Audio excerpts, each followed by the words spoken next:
I have the pleasure to introduce you to two what I think of as just monumental legends of Walt Disney Imagineering.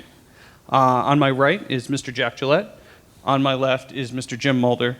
And between the two of them, there's something like 60 years worth of special effects magic for WED, WDI, and beyond.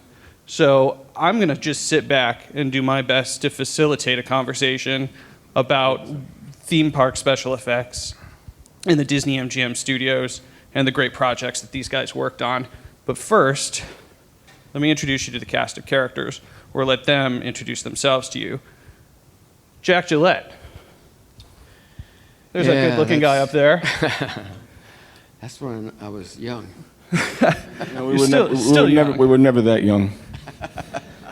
Tell me about how you got started with Disney. Oh, Disney. They were building Epcot in Tokyo at the same time, and they ran out of people. I started at the studio in August of '81, and that's probably how I got in there easy, because you had to either be a brother or somebody related to somebody to even get into the studio with the unions and stuff. So my stint was going to be 6 months, and made it to almost 29 years. Wow. But I moved around a lot. I was at the studio basically for 5 years. Then when Mr. Eisner and them came in, they wanted everybody off the lot that wasn't a producer, a star. So there was 100 people in the shop that I was in, and I should have been the first one out of there. So I got in good with Mr. Don Iwerks, who ran that whole thing. And in fact, his dad, Ub, was first one that drew Mickey Mouse, and Walt was the voice. But he liked what I did. I did a lot of good things with him. And he sent me off to Canada to do the World's Fair up there in '86. So I was up there for 6 months, and I came back, and everybody was moved over. And I probably got saved about 10 times. He would always ship me off to Florida for 2 weeks, have a layoff, and bring me back. And then they said, well, you can't do that. He says, it's skills and ability. So I was lucky. I moved around. I was in R&D, started an R&D department for... That was for WDI. Yeah, WDI. Right. For 5 years as an optical lab. Then I moved over to imaging and effects. Special effects was the last stint. Traveled around, was in every park but Tokyo. Wow. Had 18 trips to France doing the Euro Disney project, the first part, and then afterwards we did in '95 we put in the Space Mountain over there in France. I hear you had something to do with the Disney MGM studios too. Yeah. I didn't start out on the MGM Studios tour. I just moved over to R&D a couple of years before that, so I took a break from traveling and living in hotels and being everywhere. And one of the big vice presidents there, Orlando Ferrani, he had my name in his hat probably 10 times. So when he pulled out a ticket and said, I need some help over here, you need to go help him out. And it happened multiple times, but the MGM Studio tour was really falling behind, so they sent about 25 people out as a kind of a hit squad to go out there and help move this thing along. And I went from a job where I worked 8 hours a day, 5 days a week, to working 8 hours a day. 8 days a week, and on Sundays we get out early at 11 o'clock at night. That Beatles song is about you then, right? Yeah. I got involved where one of our guys over there had fallen through a structure there in the scientist lab and racked his leg up. He was in the hospital, and they were just behind. So I went out there and started working on the Indiana Jones stunt tour guns. We had our outside consultant engineer, the John Rogers, but we were sitting every day trying to put these guns together. And there's eventually some pictures that come up. There's some pictures later, yeah. Yeah, we ran them off of MAP gas and oxygen. They would run around, and then they'd do some audio effects with the guns too. But it went there, Catastrophe Canyon. There was a big tanker truck, and I think there's some photos of that later too. Yeah. Well, we'll get to that then. And then Great Movie Ride as well? Yeah. Okay, so just a couple things on opening day of the studios. Yeah, In fact, I was just starting to get ready to build my house back here, and I went out there, and then I had to come back. I had a big fight with the city of LA, so I had to come back and go to meetings, get something approved, and then ended up back there to finish it up. Well, some things never change. Crazy, Yeah. crazy. Mr. Jim Mulder. Nice looking guy up there. That was many years ago. That's on top of a mountain in Austria. I started out I'm a trained scenic designer. I got most of my training in large-scale theatrical productions in Indiana at the School of Music. And I got hired at Disney in 1981 in June, and that changed everything. I mean, I basically came in the design phases of Epcot Center, worked on most of those pavilions off and on. Some of them are still running pretty well. And then I went on to work on studio tour, but not so much in the field, but more of in the early design phases on the movie ride and other things like that. And later on, came on to do Muppet Vision 3D. Been to all the parks worldwide, spent 3 years in France. Almost that amount of time in Tokyo as well, off and on various projects. Jack and I have done most of the 3D movies that you know together, and we worked on many projects along the way. I ended up about 28 years myself in the company, off and on. I left in 2003 and came back in 2016 and spent a year in Shanghai, which I don't recommend anybody do. So. Now, I know we're all here for the studios, Okay. but between these two guys, you don't mind if we wander into, I don't know, some Epcot or some Magic Kingdom, or I think you might have had something to do with, I don't know, Figment and Dreamfinder and a journey into imagination. I worked on the original show, which opened February after the main park opened. And you might have had something to do with a thing called Horizons. Yep. Okay. It was Epcot and then Horizons So if you don't, does anybody not want to hear about that stuff? Oh, no. No, we're okay. All right. Well, The stories about those things are much more brutal than anything anybody can think of. so let's start by sort of taking a step back and thinking about special effects as a component of theme park design. And this is sort of the biggest speech I'm going to make, because I think these guys have been the foundation on which themed experiences continue to exist, and have done just such an incredible job of making the magic. And it's all these show writers and show producers and these fancy talking people that get trotted out at press events that get all the credit for this stuff. And I think it's about time that, one, we learn what a special effect is, what these guys have done for the last 30 years, and how it impacts our daily theme park experience as guests. Well, I like to think of it as a technical solution to storytelling problems or issues. A lot of times... he talks fancy, too. A lot of times we didn't get involved early enough in a project and sort of had to kind of work it from a make-it-work sort of point of view. Later on in my career, we really got together with the creative people right up front. And that stemmed a really, really effective collaboration, which got the storytelling done absolutely correctly. And the one example that I will highlight is It's Tough to Be a Bug in Animal Kingdom. This was just one of the most rewarding projects I'd ever worked on. We got together really, really soon with the storytelling team. Let me go back a little further. It was originally going to be a 35 millimeter movie show based on The Lion King, just with a few small characters on a stage in a 35 millimeter production. Then the movie Bug's Life came out, and Eisner wanted something with those characters in a 3D movie. Well, the building was halfway completed and was nowhere near designed for a 3D, 4D presentation. So construction stopped. Unheard of, never happened before. Stopped the project. We all got together and we hired a guy who lived in a tree in Costa Rica for 3 years, or 3 months rather, to find out what bugs do to people. And we kind of woven all those stories into a script. I worked directly with the script writer, and we could kind of weave a story together. So we came up with these 10 best things that bugs do to people that we could practically realize in a theater.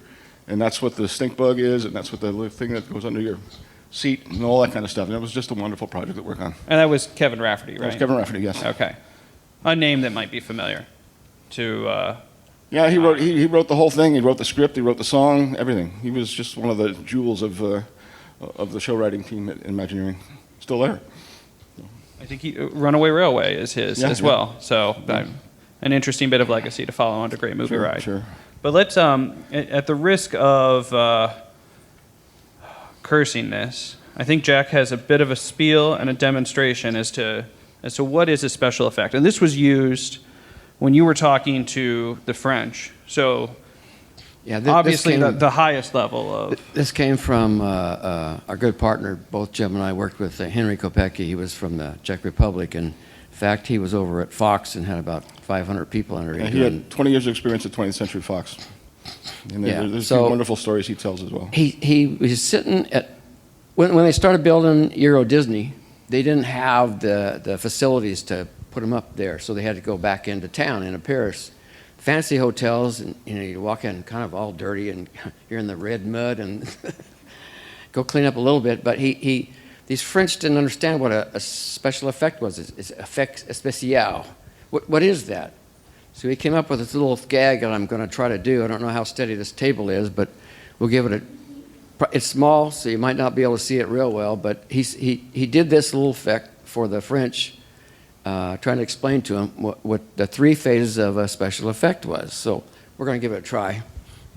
Well, while he's sitting, I've been working on that. I have to say that doing a theme park in a foreign country is the most difficult challenge, or the most, however you want to look at it, it's an incredible challenge. First of all, most of the staff that you're working with have never built anything like this. So you have your standard construction workers who normally build buildings or office buildings or apartment buildings or whatever. They've never built a theme park with all the specialty finishes, all the specialty electrical items and special painting and special effects for another thing.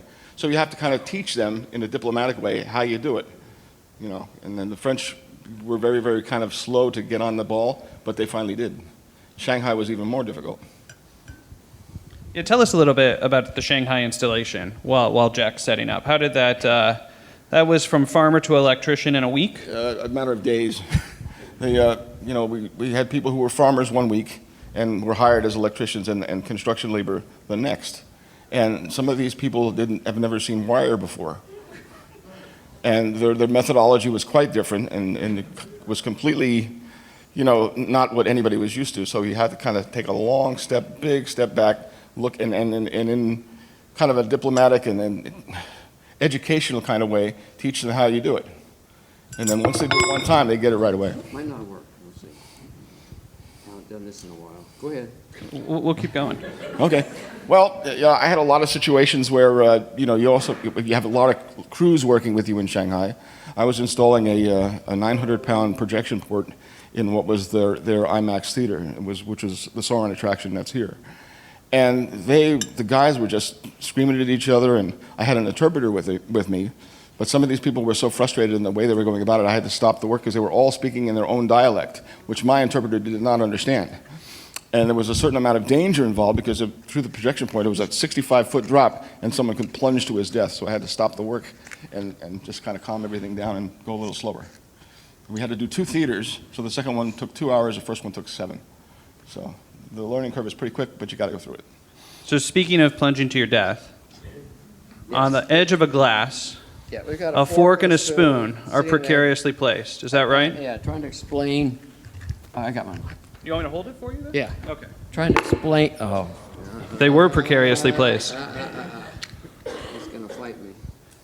They say never work with special effects or animals in live production, so. Oh, animals are easier. We couldn't get those guys, so we ended up doing the special effects talk instead. Okay. Well, when I left for France, I owned 2 horses. When I came back, we had 6. So that was a difficult time. I'm not taking that one and running with it. Please. It's a family show. Family show. Okay, yeah. Mm-hmm. Come on. Are we going to run out of time? No, we got the room till like 6 o'clock.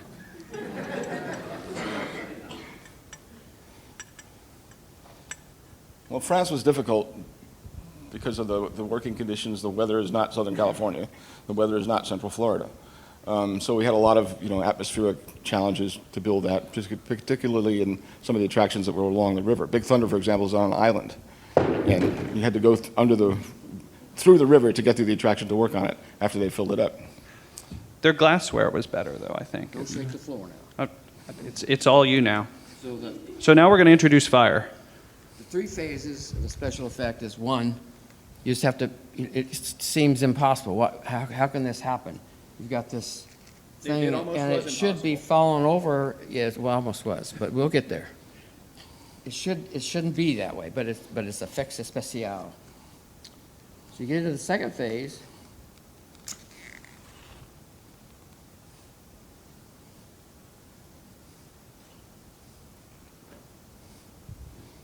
Ladies and gentlemen, the toothpick is on fire. Don't shake the floor. So, we're going to burn this and then it's going to fall off. That's what, it can't stay there. It did. It actually is going to fall off. In a perfect world, Perfect world. Jack, I'm afraid you lit the wrong end of the toothpick. You burn that front and then it sits there and stops. So you take on the inside and burn the inside, it comes back out and it's still sitting there balanced and it wouldn't go. I'm just having trouble. The spoon outweighed the fork, so it. my suggestion would be that we all try this at home. And so you get yourself a spoon, a fork, a toothpick, some fire, Balance it. and a Disney MGM Studios souvenir glass. And it seems to be the souvenir glass that's throwing it all off. If it said Hollywood on it, it might be better. I don't know. Or special effects. Or special effects, yeah.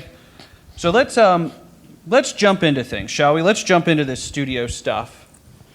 And let's look at professionals at work. This is the on-site special effects office here in Florida, right? Yeah, that was John Rogers and Bob Jocelyn, and it was kind of a mess. I roll into this thing, and I'm going, how are we going to get any work done? No wonder they're behind.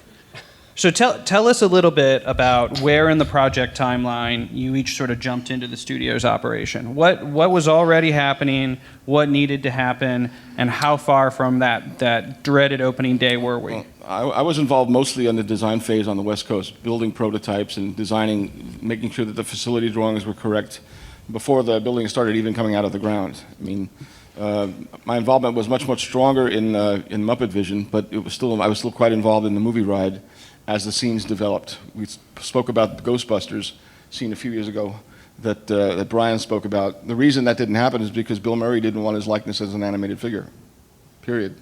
And then somehow he had his mind changed at Universal. It's amazing what money will do. Yes. So, and part of the Imagineering life cycle then, what you sort of alluded to was that all of this stuff is being mocked up in the high bays in Glendale on the Imagineering lot, right? It doesn't just sort of happen from drawing to installation. You're fabricating and installing things in Glendale where WDI is at, and that stuff gets shipped out here for field installation. Right. One of the examples that I was involved in was the Alice in Wonderland in 1984 at Disneyland during the new Fantasyland rehab that year. We built Alice in Wonderland completely 100% full size in North Hollywood. And no stone went unturned. We built literally everything. Same thing with the original Norway Pavilion without the boat that was here before Frozen came in. The Maelstrom. Maelstrom, Yeah. yes. But that was a good way to do it because we'd build a special effect thing. Then the show lighting guys would make something, and then the control guys. And the only way it came together before it got to the field was we mocked it up and staged it at Tahunga. It was an expensive process that you often got into the arguments with project management about, but in the end, it saves everything. We installed that Alice in Wonderland show, everything, in 3 weeks' time. That's amazing. It's a lot more expensive to fix things in the field, would be my guess. No doubt about it. Yeah. So tell me, you jumped in far later in the process than Jim did. True. And it was Indiana Jones was behind. It was way behind. So that's the first place they threw me is trying to put these guns together. Hey, you know what? There we are. Oh. Let's jump into Indy then. Okay. That's the way to do it. Guns, planes, fire, explosions, cameras. The Indiana Jones Epic Stunt Spectacular. Still available for your viewing pleasure at the Disney Hollywood Studios for the time being. And with the new Indiana Jones movie in the works, it'll probably just get upgraded, I would assume. That's what I hear is happening. Is that right, rumor mill? That- So it is posted, so it is Yeah. said. One of the interesting things about the development of the stunt show is we got to work with Glenn Randall, who was the stunt coordinator on the first Indiana Jones movie on Raiders of the Lost Ark, and he was incredible. He would tell you stories about things that you didn't see on screen that would Oh, you And never want to try it on. That is sort of the tried and true tale of the Disney MGM studios, isn't it? That so much of Hollywood came together with the theme park industry to build something that was truly uniquely Disney, but spectacularly this old Hollywood thing where, I mean, even your special effects colleagues and counterparts learned special effects by doing them for the movies, right? Doing it for the movies and not trying things that had never been done before. You know, the biggest question sometimes, how long is it going to take you to do something that's never been done before? You know, Well, not only that, you make up the answer. not only that is that for the movies, you do it once or twice or 3 times. This has to happen every 2 minutes, 18 hours a day, 365 days a year. It has to repeat, and it has to be able to take care of it. Because of that, you have to take a different approach to the technology. You have to Yeah. build everything almost military specifications, so stuff that you buy off the shelf for your high school theater production is going to die in 2 days. So you have to kind of pay attention to that. So how do you build a gun? Well, you take the gun, you hollow it out, and for the power, you take one of those little 9-volt batteries for your drill and take it all apart and get the batteries out. Then you hook up, and that's a regular handheld one. So the guy that's the stunt guy has to carry the bottle of MAP gas and oxygen in his coat or something, and it's plugged in. For the machine gun, that was all in the unit itself, and then we test it and see if it's good and see if you got a nice flame. It would put a flame out, and then they had the audio. Well, there it is. I think You can barely see the flame. That's the machine gun. And that looks like field testing on the machine gun? Yep. No, that's right outside that shop, right outside our office. That's just right outside the door. Right outside Okay. the office. That's literally field testing then. That's the is field in out back. Yeah. Yep. And when we did the stunt show in Paris, it was a little more vehicle-oriented, but it still had some firearms in any case. And we worked with the great Remy Julien, who did the automobile stunts for all the Roger Moore, James Bond movies. So he was kind of a hoot to work with. But they kind of wanted to use blanks instead of this system. I said, you can't do that. You got people running all over the place. You can have shells all over the ground. It just won't work. So finally they settled on this system after much gnashing of teeth. Well, yeah, and even for the stunt tour here, after every show, they have to go load in powder all over certain holes. So when it blew up, the bullets hitting, bullet hits, yeah. then they would control it from the booth. Mm-hmm. And this was the definition of doing something that had never been done before, right? It was make a gun that can shoot 6 or 7 times. Not a theme park, yeah. The Right. theme park was the first time, so. Yep. And then just to draw your attention, this looks like on the side of that German truck, that is definitely a swastika, isn't it? That would be a Maltese cross. Well, yeah, Oh, there was on the further down. plane. Oh, further, okay, yeah, maybe. Yeah. On the plane, it was, and then I think in the 90s, Oh yeah, early that's 90s. that's a much more obvious photo. Yeah. There we go. Now this was built in California at an aircraft factory, an aircraft field, and Chuck Schrader was the one that was always coordinating between the different people. It had a little section to where the guy ran into the propeller. He actually dropped down into the hole, and then he had a closed thing that would shoot out from the plane like he got eaten up with gone. It Right. would blow the clothes out. Right, the propeller stunt. Yep. Now, when did the swastikas went away after a while though? I think it's 91. 91. Okay. They used a Greek symbol, something that wasn't that, but A little it was, less. yeah, less offensive. A little I less guess. charged. Yeah.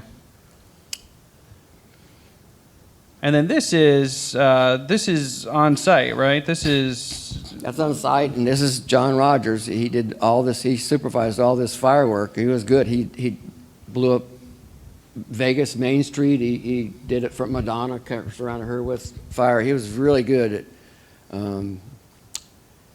We'd go to many lunches with John Rogers and Many. talk about. He's retired now. He bought himself a bed and breakfast in Dunkirk in Belgium. Yep. He doesn't try to blow that up, does he? No, that's been done. They tried to blow it up once before. So, Jack, can you tell me a little bit about, you got handed this indie project, you and your team, and it was way over budget at the time, way behind at the time. It was behind at the Okay. time. I don't know. I didn't get into the budget. On the project I do, I usually am involved with the budget, the schedule, the everything. I wasn't. I was just trying to make this thing work, trying to get it together here. The Great Movie Ride and the special effects lab, the Something Bad Scientist lab, and different things, trying to pick it up and get it together. One story about the overtime. We had this people Overtime? we had this people on site 24/7, and Do they still do that, or not anymore? It happens. Bob Weiss was a show producer at the time, who's now president of Imagineering. Was in a discussion with Frank Wells, who did not believe for a minute that people there could be still working at 2 o'clock in the morning. So he dragged him out of his hotel room and brought him down there, and the place was a flurry with about 90 technicians working on that project. This is for the indie project? This is for this stunt show right here. Yeah. Yeah, it got crazy. You just He became a believer. You just did it. There was no such thing as a 40-hour week, and you're on salary the whole time. Except for when they rehired me, then I got paid every hour. You know what they say about Payback. salary, right?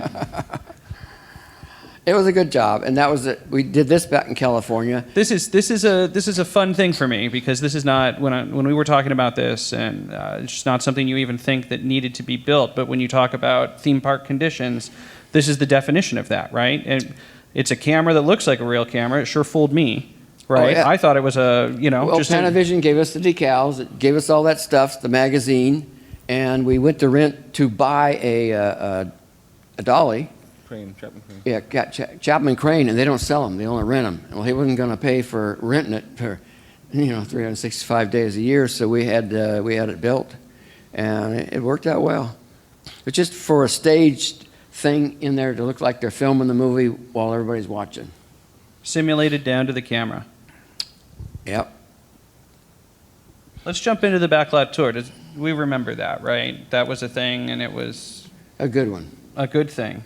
Where should we start? How about there? Oh. Fire. That thing scared me.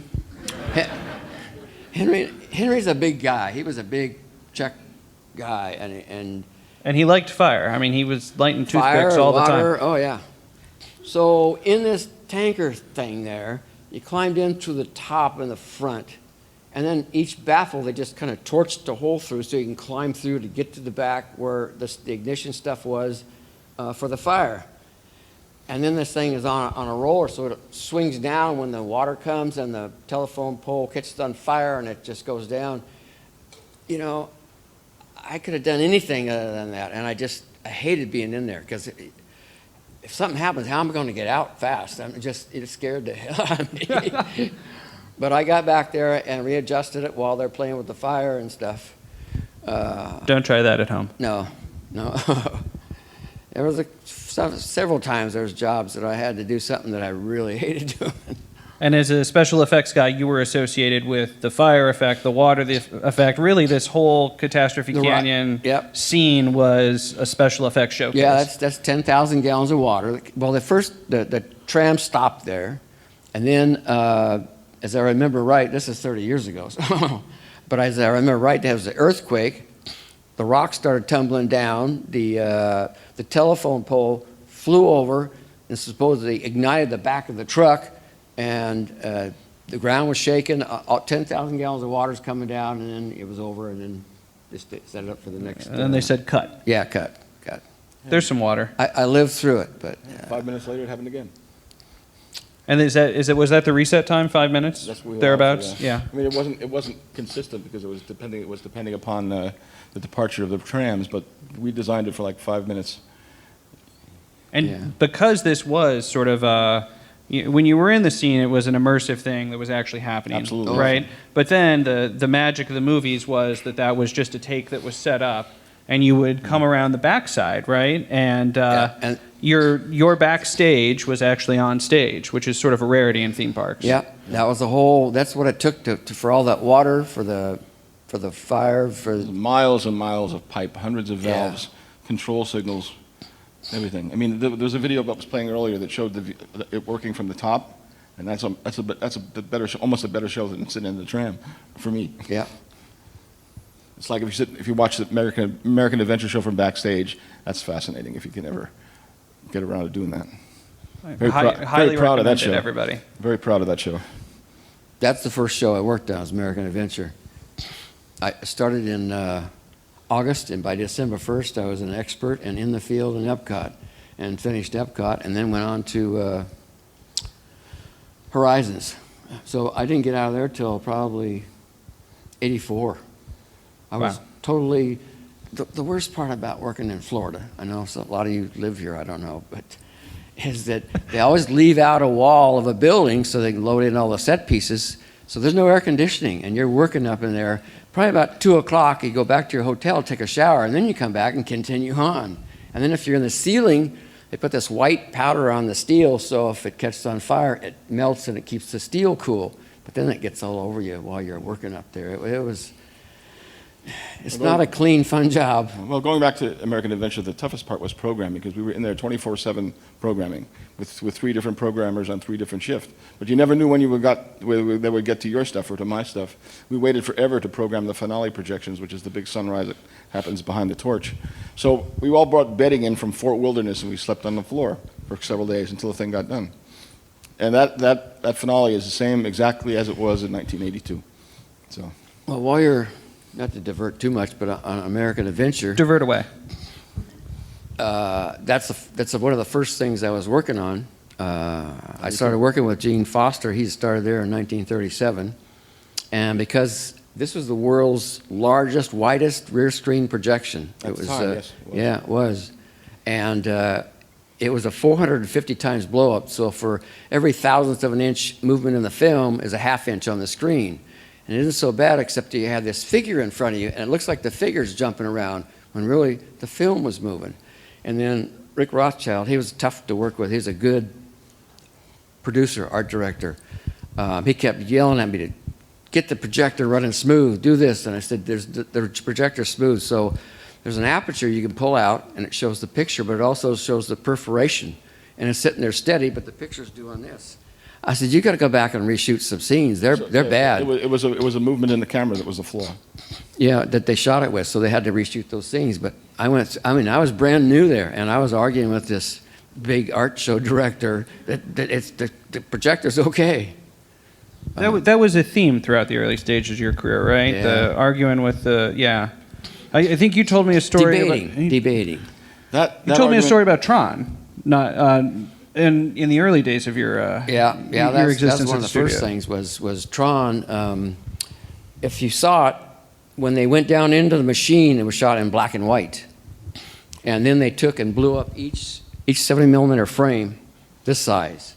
And then they punched some holes, and they had to do some rotoscoping and put in the red and the blue and all that. Well, they had about 500 frames done, and it wasn't lining up. It was moving all over the place. And they were ready to shut it down. So another guy and I, Tom, we got in there and figured out how we could take one of the old punches from the 20s and make a whole new setup with outboard punches. So there was much more to line up with, and we did that, and it really saved their movie. It's an amazing story. I like Tron. I don't care if it was good or not. Great movie. So let's move on to the special effects lab. That was where Jeff Puckett was doing this, and I think Glenn was helping a lot too. We tried to get Glenn here today, but there was some problem with legal and Glenn still works for Walt Disney Imagineering. And, in Florida. you know, things happen. Yeah. So anyway, I tried to pick up where Jeff was. There wasn't a lot of documentation, and I just tried to fix some of the stuff he was doing, and I got in there and did that. And then I'd get dragged over to the guns, or I'd dragged over to help Henry on the water. I was like, I'm only one of me. I can do whatever. And we all remember this part of the special effects lab was part of that long version of the Backlot tour where was that, I don't remember now, was that so it was after the tram ride you And you walk through that whole series of buildings, like Toy Story Mania, down all the way to Voyage of the Little Mermaid. You walk through all of those. The water, Right. the ships, the blowing up. Right. Yeah. And one of them was a visit to the special effects lab where it walked you through sort of green screen technology with like a Honey, I Shrunk the Kids sequence. I think there was some Dick Tracy stuff, some allusions to all of the sort of hit movies. bubbling globes and the sink, and there was just a whole bunch of, it was like a mad scientist lab. And that also included, that was the first home for the Zelinsky shrinking ray, Yeah. right? Yeah. Which Yeah. later found its way into the prop warehouse and then eventually into the Walt Disney Corporate Archives as one of the handful of things that was saved out of the Backlot tour. So you can imagine walking into this and picking up with where he left off, and he was in the hospital, so he couldn't really help me, and I just had to pick up and do something. So I punted. We were a pretty close group. I mean, even particularly in France, we used to do things that most of the other locals didn't really do. We would take off on a Friday afternoon, drive 10 hours to the Czech Republic just to get beer. Good beer. Good beer. Pilsen. And we had a van, and we brought back all kinds of stuff. We mentioned Henry before, his relatives still lived in Pilsen in the Czech Republic, and we started going there after communism left. My first trip there was in November 1989. And we got along great with his family, and we would call ahead.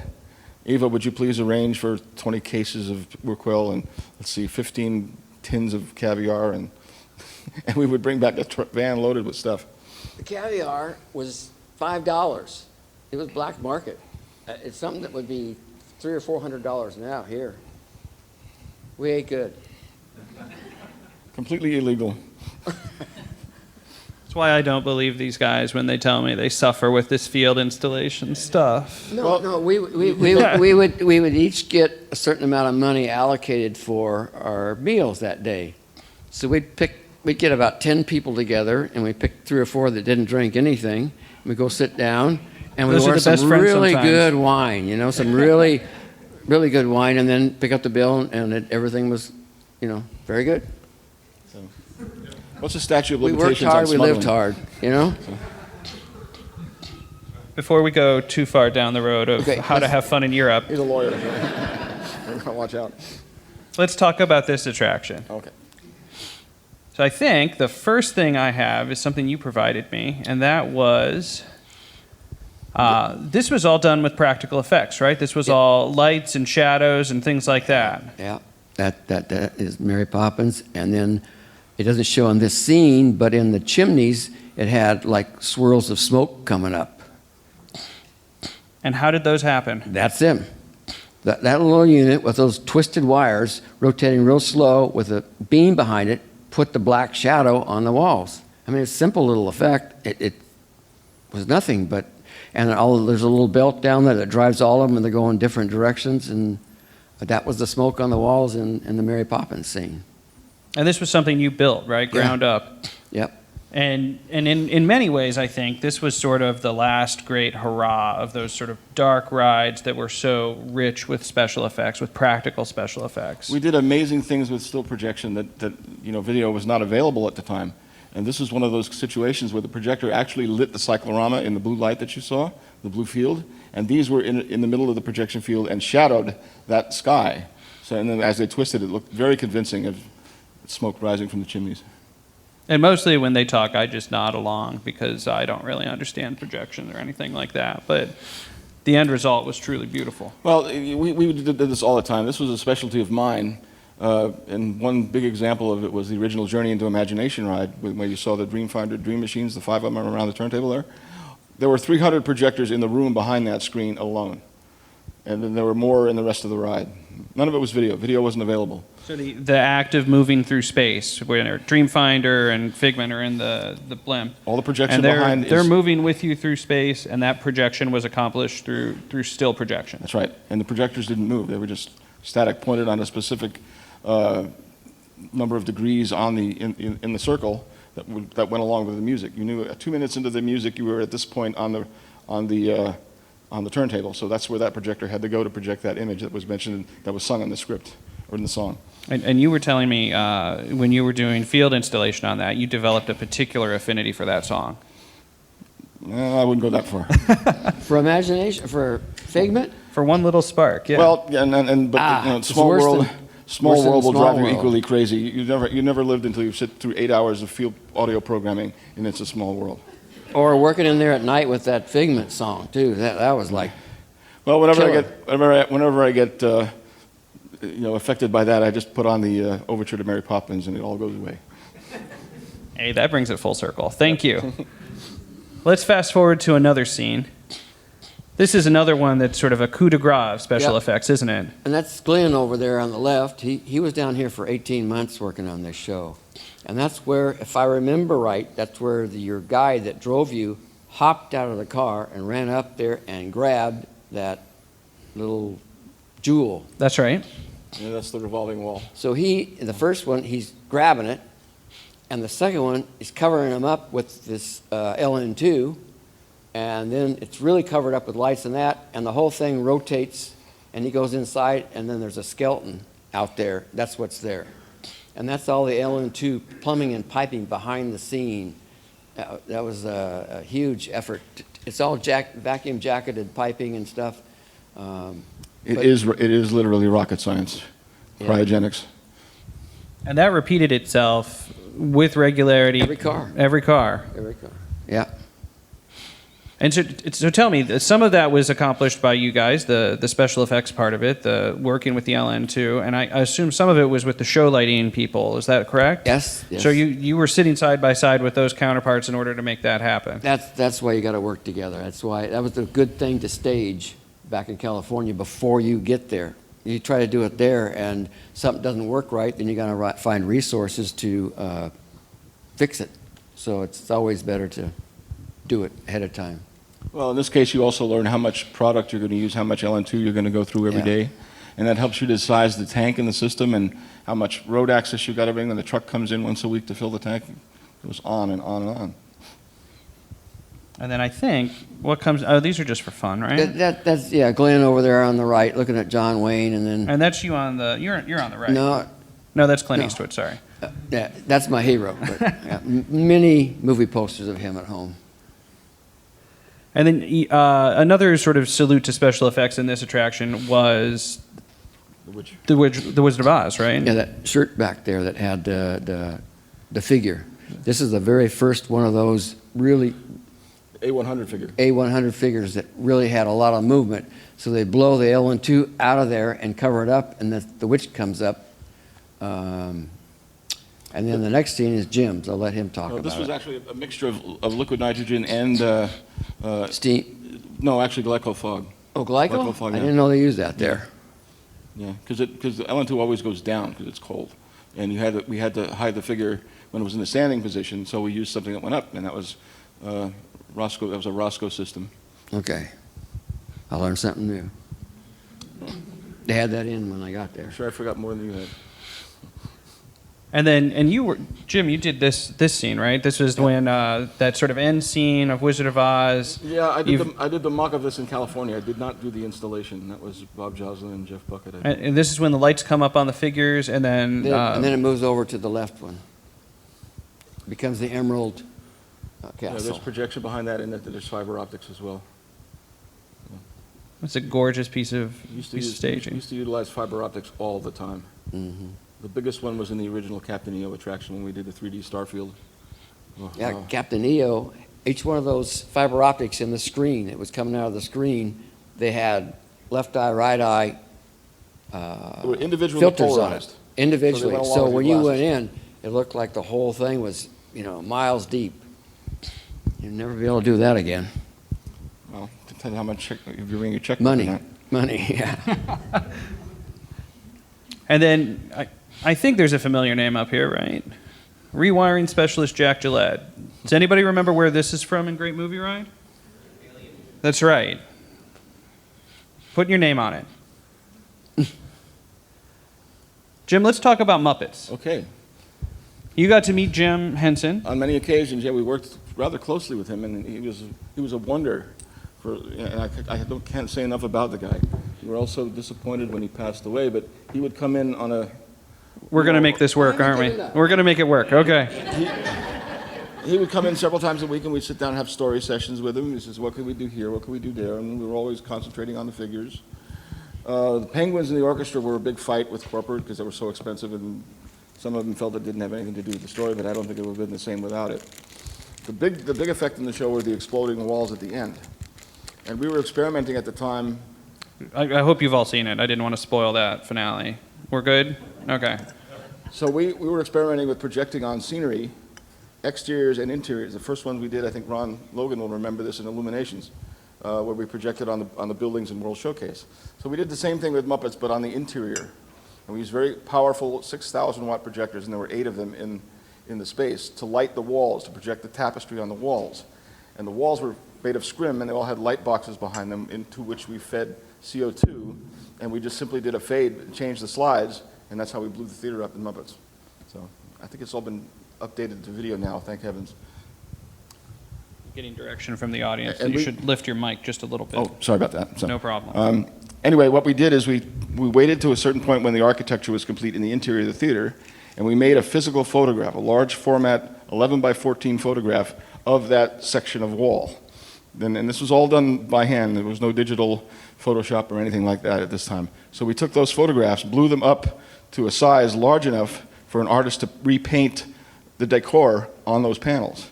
And we had several slides made. One slide made was normal, and the next one was an exploded wall. So we rephotographed that down to the original size and projected it so that it would line up exactly on the architecture in the inside of the theater. And this was a project that almost didn't make it, right? Well, the problem that we had is it was a problem. Jim had passed away. in the midst of, In the midst of programming. I was in France at the time going back and forth, and we learned that he passed away, and that Brian was causing a few problems with the contract of allowing the characters to appear, Brian, Jim's son. Finally... Because in the backdrop of this, there was a sort of a negotiation of the sale of Jim Henson Productions and the rights to the Muppet likenesses and all that sort of stuff. And this is all going on in court in New York while we're trying to program the show. Finally, I guess Michael decided the good thing to do, because the show was far enough along, brought him down here to look at the show, and he changed his mind immediately. He says, "How can you not put this show on, keep your characters alive?" And it was astounding. So. But at the end of the day, the show went on. Show went on, yep. Still playing today. Well, I think it's a little bit seasonal now, but I'm not. It's still there. For the time being, it's still there. Yes. Yeah. We hope it's there for a good long time. I sure do as well. I mean, it's been replaced in California, sadly. With as luck would have it, with another project that you had something to do with. Mickey's PhilharMagic. That was my last one in 2003. Jack and I worked very closely on that. Mickey's PhilharMagic down here. So. And that was quite a feat of engineering as well in terms of projection technology. Well, from Jack's standpoint, yeah, he may not want to talk about it while he's working here. So. Anyway, I was responsible mostly for the 4D stuff, all the seat effects, as I was with It's Tough to Be a Bug. And one of the most difficult things is to design a scent effect. Going back to It's Tough to Be a Bug, we had everybody in Imagineering sample various scents, and some of them were absolutely horrible, and some of them were too good, and we managed to find a one that worked pretty well. So. And I don't know if anybody knows, but It's Tough to Be a Bug has quite a number of celebrities as doing the voices. Kevin Spacey was Hopper, the grasshopper, for example. We had Cheech Marin doing the tarantula. French Stewart was the termite-ator, and a few others along the line. Dave Foley was the ant. And while Jack continues with the delicate setup of this special effect, I'm going to ask you about another 30th anniversary attraction that you had something to do with, Delta Dream Flight. Oh, yes. That was originally, of course, as we spoke about before, it was If You Had Wings, sponsored by Eastern Airlines. Well, Disney wanted another official airline, and the next one in line, we were all flying Delta Airlines at the time back and forth here. So they came on board, and we decided to redesign that ride and maintain the same ride track, but do a completely different, sort of a storybook approach to travel. And the producer was Larry Gertz, who was still a good friend of mine, and we did that show pretty quickly. It has a lot of animated figures in it, lots of projection.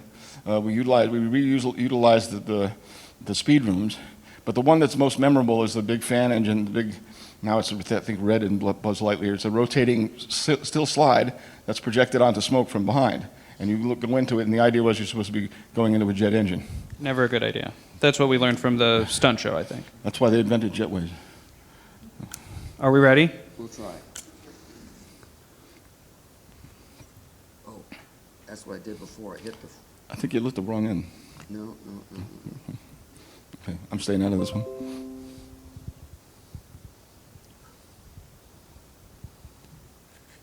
Come on, stop.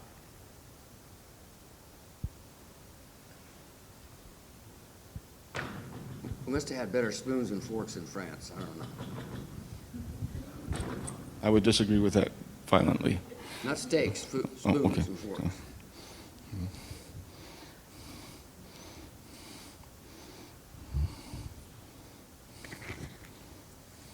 Okay, we'll give it another try. Sitting perfectly still.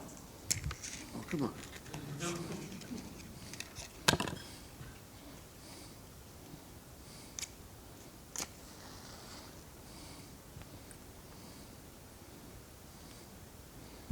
So this is the second phase where we're going to bring this down and then it should fall over. But it's still there. That's the second phase. Still there. It hasn't fallen off yet. Third phase where it really gets difficult.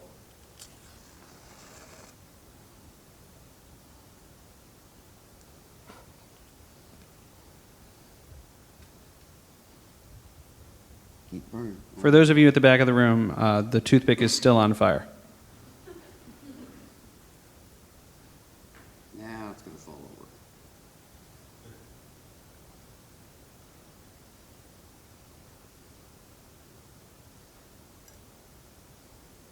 It's still there.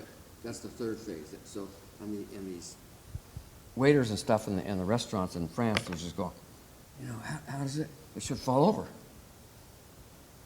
Still there. Not much toothpick there, but it's still there. That was the way we explained a special effect in France. It's also a valuable lesson in how to impress a date. It never worked for me. We don't give up too easy. I think that's the tale of all of this, right? And speaking of fire, there was a fun installation story about fire and the Indiana Jones Epic Stunt Spectacular. Is that right? Yeah, this one guy, one of the engineers, I'm not going to name any names, No, No, we don't want to name names here. We just like the he meat was of the story. always in charge. He was just running around, and he stuck his face in a big open hole, and there was still some gas in there. And I don't know how it got lit, but he didn't have any hair left for a while. Black face, and he never said another. He was really quiet after that. Well, he came from a different industry. Yeah. He went back to that industry, I assume. No, at some no, point. he was actually the project engineer on Muppets. Oh, really? You stuck around? Yeah, he stuck around. So. Much more mild though. So you were at the grand opening, right? And Oh, you yeah. have one last story. I have two. You have two. One was. Is one about lamb chops? No. Because we got to work that in there. I mean, when Brian was talking about the grand opening and the food at the grand opening, Oh, lamb chops. lamb Yeah. chops. I went Jack, up there. Jack shared this with me yesterday, and he said that the thing I remember from the grand opening of the Disney MGM studios, they had these smoked lamb chops. Well, I didn't know they were smoked. They were. They were bright red. I think I like medium rare, but I couldn't eat rare. He says they're not rare, they're smoked. So I had 5. That was good food there at that party. The other thing I remember is that Because Charlie Ridgway did a good press event. I flew my wife out here, and she had bought this outfit and white satin shoes. You know what happens with white satin shoes walking in the rain? They're junk. She tried to dye them after that, but it was. That's what I remember of that. It was a wet opening. Wet opening. It wasn't. It was mostly on the ground. It was just wet, and people could walk around. But Usually that's a good luck sign. yeah. And then you had as Oh, any yes. Hollywood story ends, you yes, had a yes. bit of a brush with Yeah. movie stars. Yes. The store on the left sold movie memorabilia, signed movie posters, all that kind. Sid Cuenga's, which is a real name out here in Hollywood. But before that, I found out that George Lucas was coming in, going to meet with Katzenberg, and they were going to go to lunch at the Brown Derby. So I called home and got a couple posters for George Lucas, little movie posters to sign. And lo and behold, right opposite that, where George came in the limo with Linda Ronstadt sitting there. So I went over there, talked to him, and then got him to sign these pictures. One was from Star Tours and one was from American Graffiti. So then he had lunch with Bob Weiss and Jeffrey. And they walked down Main Street looking at everything, and they went in there, and George says, "Oh my God, they're selling these things in there. I just signed 2 of those for a guy back there." So if I had gotten him to try to sign it afterwards, I would have never gotten it signed probably, but that was my I try to be a little devious No, George once was in a pretty while. cool. George was pretty cool about that kind of stuff. So. Yeah. And you had the opportunity to work with Lucas as well, Yes, right? yes. Like Star Yeah. Tours. Star Tours. Star Tours and Captain EO. yes. EO, Yeah. yeah. Captain EO was, they brought in stellar directors. It was Francis Coppola and Jeffrey Hornaday was the choreographer, and Vittorio Storaro, I don't know if people know that name. He was a very, very famous, brilliant Italian cinematographer. He was the one who actually took the reins on that production. And he almost burned the back of my head with a xenon lamp because he was really into this backlighting, the smoke thing. So It was the 80s. I think everyone was backlit. it's the 80s. Yeah. Well, I think that wraps up the sort of coordinated part of the talk today. I wonder if there might be some questions, and I think Jim and Jack are willing to. Absolutely. Yeah. Or if we don't, I can tell some more stories. Sorry? Thank you. Okay. You mentioned that you worked on Journey into Imagination, and I've been dying to ask any Imagineer about Journey into your imagination, Had nothing to do with it. Didn't like it. which is my question. How do you feel about that? Our drugs hadn't I taken was- effect by then. I was brokenhearted when they decided to go that way, eliminating Figment because it was so much fun, and the people who worked on Imagination were just some of the most talented people, particularly at the Disney Studios, who produced all the projection equipment that was behind those screens. The two voices of Dreamfinder and Figment are no longer with us. That was Chuck McCann, who was the Dreamfinder, who passed away, I think, late last year, and Billy Barty, the little person who used to work with Spike Jonze, and who was, they were both in a movie together. I can't remember the name. It was with Chevy Chase and Goldie Hawn. Yes, that was it. They were never in a scene together, but they were in the movie together. So Billy Barty was the Bible salesman that got beat up by Goldie Hawn, and Chuck McCann was the theater director. So, stupid trivia, but fun. Yes? I'll just speak about it. Okay. The industry, you guys have done some more recent work. The industry seems to be moving a lot towards more digital special effects and a lot of attractions. I'm sorry, you're going to have to use the mic. I can't really hear you. So Tom's question is that the industry seems to be moving towards the use of digital special effects. Yeah, as opposed to a lot of what you guys did was practical effects. Do you think you lose something in the storytelling when you move to Well, digital digital effects? effects, we use digital technology to do the effects many times in the production of film and in the production of artwork or printing, things like that. But I don't know that there's any theme park effect that is actually digital other than its control systems. Yeah, I mean- Nemo, the submarine ride we put in, was all digital pictures, but Yeah, we had, but it was video. The physical It was video, projection itself but- was not digital. yeah. I mean, you use CGI True. to make the images. But we had to do it in That is such a way that we didn't shine inside the fish and shine it right into the submarine window. Then it would have been glaring. So we built up some rocks and stuff in front, shot a real steep angle down so it captured all that. There was no blow-by. And even the guy from Microsoft came through. He couldn't figure out how we did it. That was a tough show, too, because the ceiling is about this tall to the floor here. It's a little walkway, and you almost wanted to get a little mechanic's chair to sit down and roll along.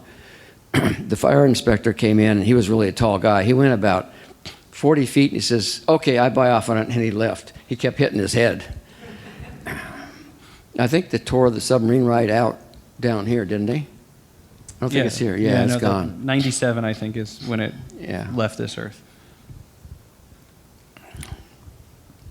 Hi, yes, I was curious. Are there any effects that you worked on that never got finalized, that your heart sort of still hurts that they didn't come to fruition? Or did you think through them to a point where it never got far enough where it was an issue, everything sort of came Well, about? one of the things that we did, like on Space Mountain, France, Tim Delaney was the show producer, and we mocked up everything for him in California. We built up a huge ring the size of a cannon and blew steam out of it so he could see what that looked like. Put even PVC tubes coming out like the track. And we really mocked it up, and it was a good job because when he went over there, he hadn't been over there for forever. And he walked in and he saw it and he was amazed. It's just like I thought it was going to be. And he started thanking me, Jack, thank you. I said, it's not me, it's Glenn here, give him the credit. And it's one of the things that we do, we don't, even though I say I or did this or that, nobody does it by themselves. It's all a team.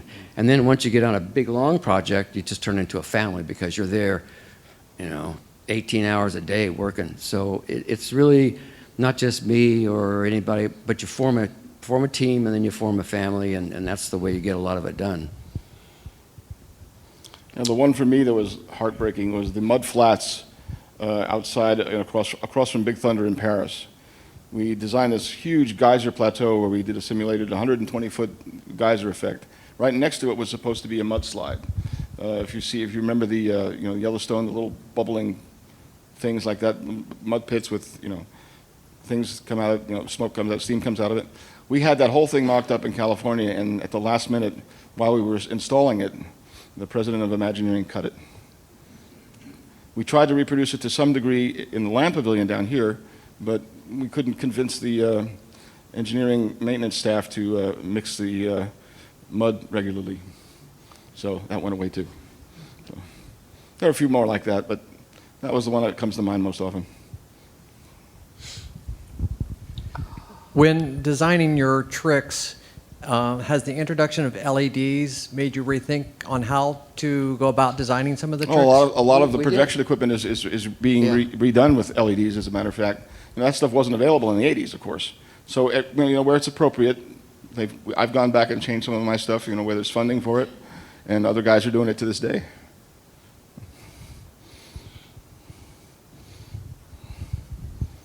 Don't give it to him. So, Tommy asked a question about digital effects, and Jimmy, you said you were in Shanghai. I'm wondering what your thoughts are about the Pirates of the Caribbean ride in Shanghai. With Never got to all see of it. its... Oh, you didn't get to see it? No, I left before that opened.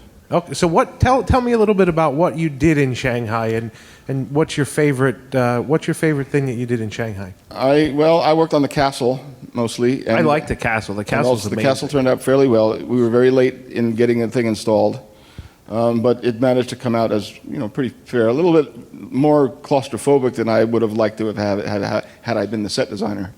And the other one I did was the IMAX film, the Soren, which is kind of similar to the system down here. I didn't really see eye to eye with the way the projection was designed, but it was a challenge to install, and it ended up looking pretty good. Very, very specialized projection equipment. I mean, you could start fires with those things. They're so intense. So let me jump in and ask a question. I'd like to know from both of you, sort of in the life cycle of a project, what was the sort of trickiest thing? What's your big accomplishment that you're most proud of technologically in terms of getting it right? One of the last shows I did was Mickey's PhilharMagic, and it went in Florida here, and then it went in Hong Kong and Tokyo. But we staged this thing, and when you do a 3D show, the projectors are about 4 feet apart. And then you have a lens with a very large element, and you can move it off center, which moves the picture straight across. If you try to turn the projector crooked, then it goes into a trapezoid. It doesn't work. So we'd always done 3D that way, the Michael Jackson and all the other 3D shows. And so we started doing this, and Mickey's PhilharMagic is a curved screen.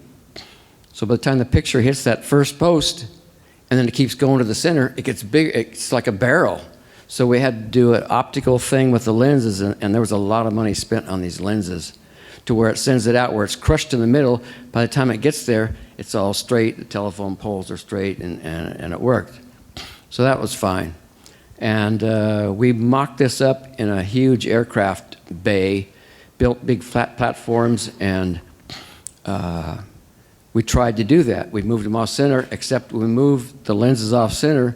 Because of the optics in there, one side of the picture got bigger than the other side, and the other projector was just the opposite. We couldn't, I thought, oh man, I'm gonna lose my job. We got hundreds of thousands of dollars in these lenses and design and everything else. I was worried.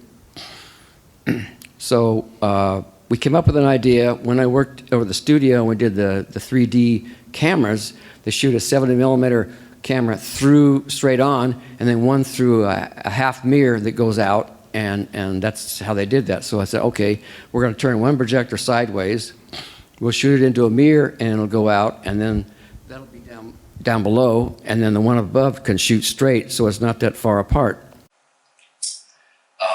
Then I found out when you use a polarizer, because you use a polarizer on each one, one for your right eye and one for your left eye, so each eye only sees one part of the picture. So once you put a polarizer in there and you go through a mirror, it turns to purple. Second time I thought I was going to get fired. So then we had to, Glenn and I worked on that thing, and we got through it, but what we did was we went into the mirror and came out and built a very large 3D filter. Actually, 2 filters put together so it was big enough, and we put the little seam right down the middle, and it came out okay. But that was a tough project, really tough. Jim was there working on it. We had trouble with the Pontius; it was breaking the lens glass. Gillett was down there doing a lot of the effects in the theater, and that was a tough show. My 2 favorite, most memorable and dear to my heart are the American Adventure finale and the Butt Bug. The Butt Bug was a surprise. The first time I sat next to the guest, and I was sitting next to this little girl, and the Butt Bug went through, and she hit me. Like she thought I was doing something not very nice, but yeah, she hit me. But I saw the show last month, and it's still holding up. So I'm very happy about that. American Adventure, I was surprised to see that they hadn't turned that over to video projection, because it's comprised of about 14 individual slide projectors all blended together. And all the artwork is done by hand by a mad artist by the name of Bob Schifo. And you see his name scroll by in movies sometimes. And I was tasked with taking each of those projectors and setting them up behind the screen and individually blending each one together by hand with an airbrush and piece of glass. He's still there. He's a little TLC, but he's still there. Well, unless we see any more questions out there, I think we'll call it a wrap. And Jim Mulder, Jack Gillett, thank you so much for coming.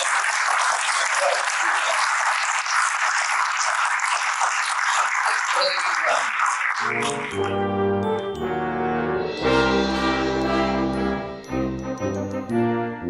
run.